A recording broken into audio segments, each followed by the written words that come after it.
So what we are going to discuss is input type file and text area. We'll start off with a simple HTML document. We'll give the heading as HTML basics. And here, first we'll create a text area.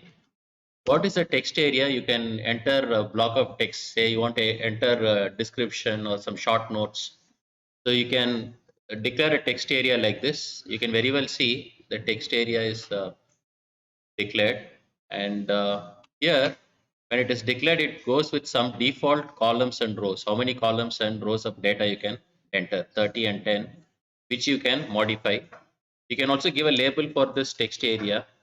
So we can say this is about some description you're going to enter. Say enter the description.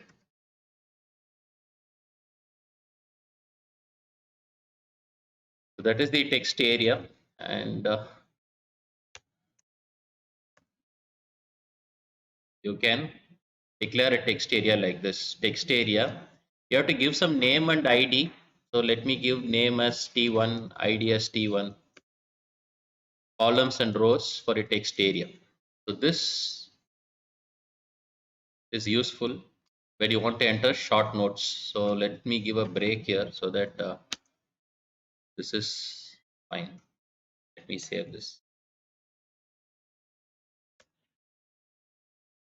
Okay.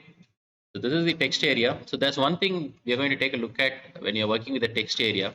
Say we can resize this. We can also apply some CSS here for resizing. Let me select the text area.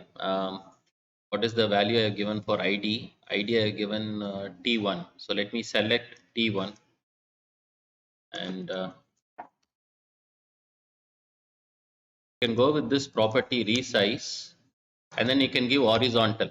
So what is the use of this is when you resize it, it will be only resizing it in the horizontal way.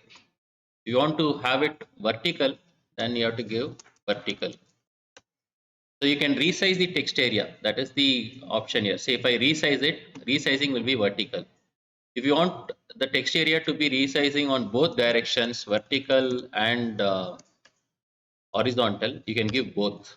So now, if you resize the text area, it will be in both directions, vertical and horizontal.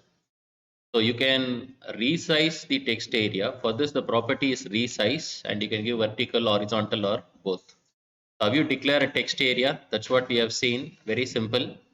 You give text area name and ID, number of columns and number of rows, and you can always add a label for your text area.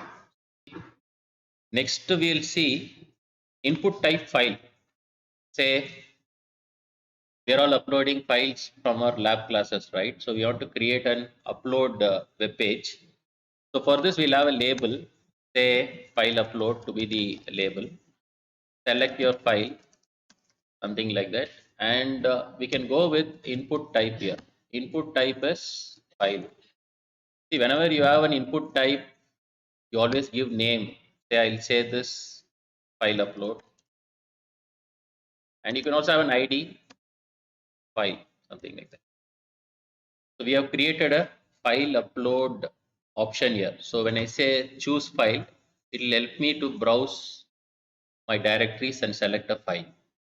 And whenever you have something for uploading or submitting, what you're going to do, you're going to have a button too.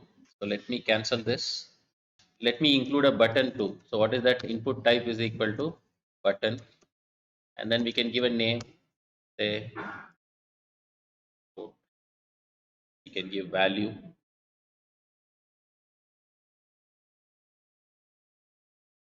Okay. So we have created a file upload form. So select your file, choose your file. When the user clicks on upload, then this transfer will be to the server side script, which will check what kind of file he has uploaded, and then it will permit the upload or reject it.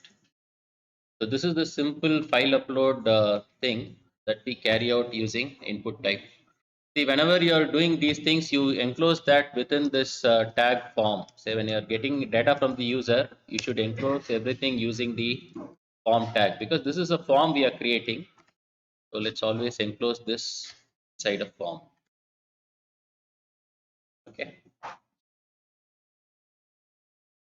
that's about these two things: text area, which is resizable, and then file upload.